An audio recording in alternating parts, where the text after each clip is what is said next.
Hello everyone, welcome back to Clusterbmilkshake. I'm your host, along with support puppet, Mr. Chicken.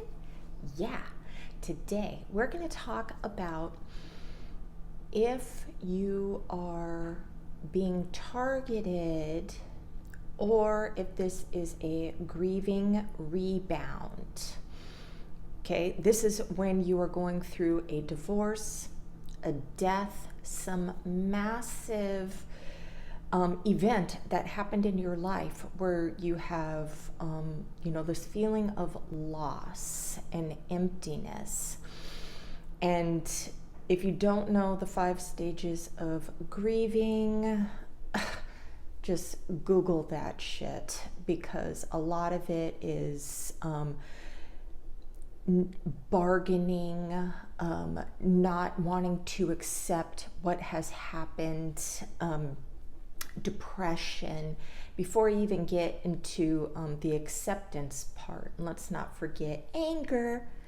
Everybody's angry when there's a death, a divorce, a breakup, a job loss, uprooting, having to relocate, anything, that was out of your control. You're going to be grieving.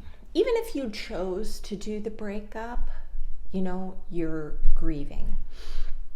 But this is like blood in the water, dude, for a toxic person. I know that even people who have had their own childhood trauma or abandonment issues, they are very much susceptible to jumping into new relationships. Even cluster Bs, they will jump into new relationships so they don't have to go through the grieving process. Now, for you, say you're doing your grieving. You have to go through your grieving. You are not trying to stop the grieving process from happening. You know that you're going to have to go through it. You are in pain, and then here swoops in the perfect person that is starting to shine their love and light and understanding on you when you are, wanting to dig a grave for yourself and lay there and fucking just put it up to your neck like you're at the beach of sorrow and despair. Okay? And they're just like, no, come with me and you'll see motherfucking Willy Wonka fantasy, and you're going to be like, okay, and you're going to listen to the guidance of this person who is bringing their love bomb, caretaking mode up into your grieving asshole. Okay? I have talked to many of you, and one woman, her husband died. I don't know if it was unaliving or if it was a health issue. I can't remember.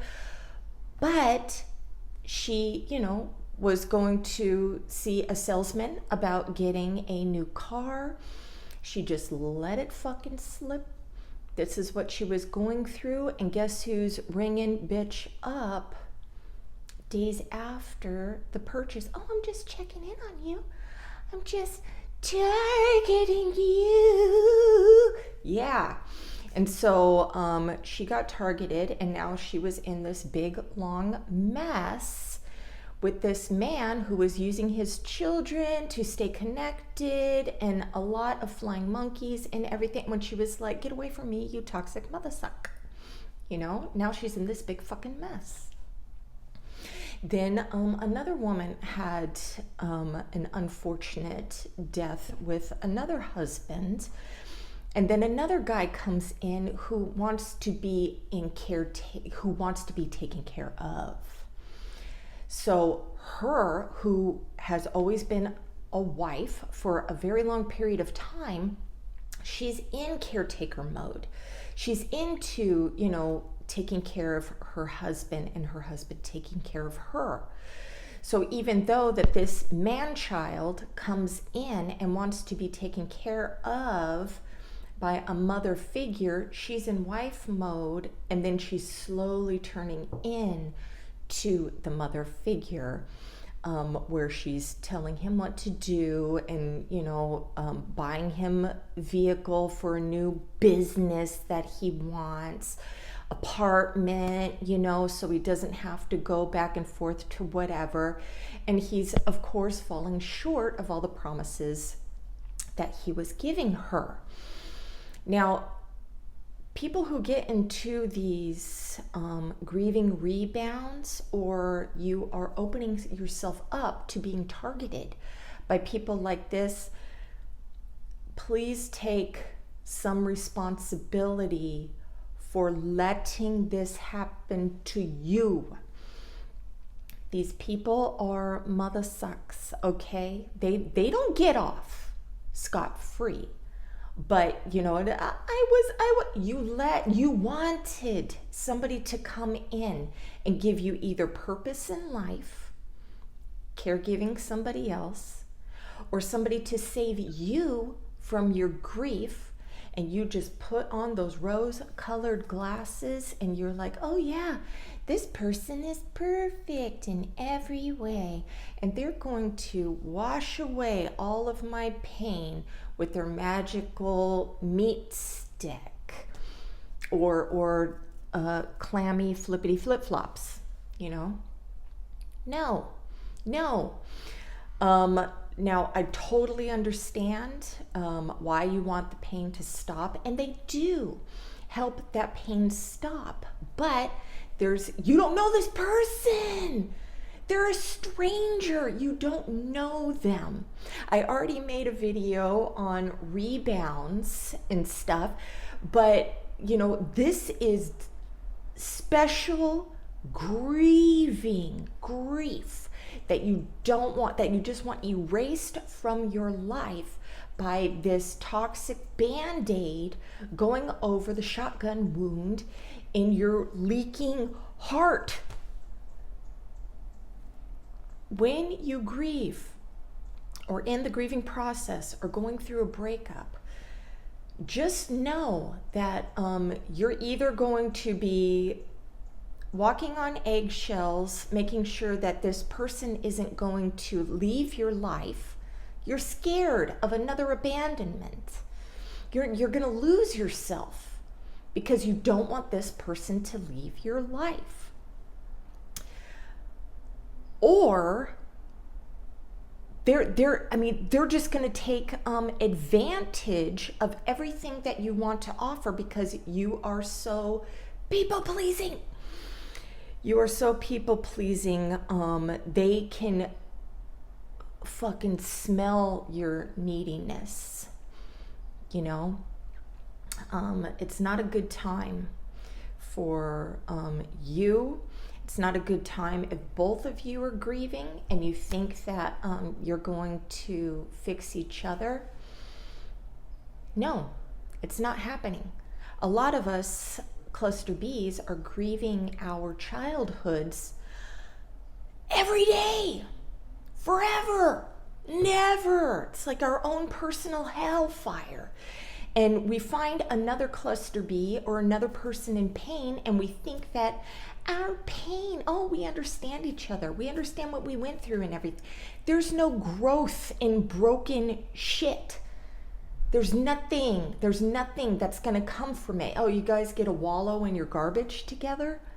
If you're not trying to understand and grow, fucking be each other's support system. If one person's coming in saying, you get the job of support, you get to support me. And I'm just going to push away all of the things that you need aside, and they're very selfish with like, I finally get to have somebody support me. And, fuck your needs. And then if you need support, then they're going to think that you're the selfish one. I've seen this from both sides. I've seen this from the codependent, and I've seen this from the toxic individual. You both, your toxicity is just, just like you're popping your trauma zits all over each other. Anyway, so yeah, when you're going through a breakup, one thing I want you to think about is this. If you want to jump into dating to, band-aid up your broken heart, and your person, your ex, called you up and was like, I'm going to therapy, I'm working on all my shit, I want to get back together, blah, blah, blah. If for a second you would break up with new person to get back together with your ex, you're not ready, okay?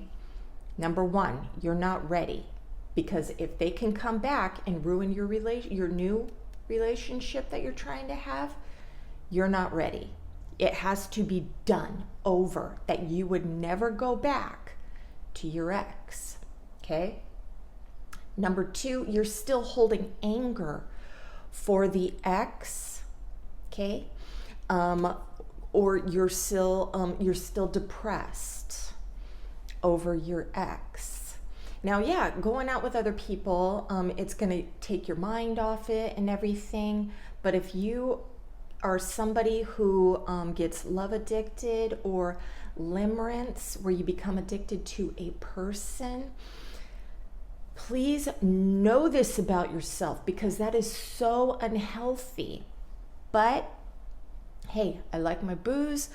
If you want to do negative coping mechanisms, you go do you, but you don't get to play the victim, okay? You don't get to play the victim, all right? When I tell myself, all right, I'm not drinking tomorrow, and fucking noon comes around and I'm heading to the liquor store, I'm not a victim. I am doing it, and it is my choice, all right? All right.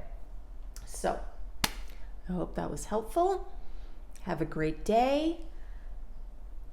Learn to love your motherfucking selves, all right? So you don't get predatorized. Namaste.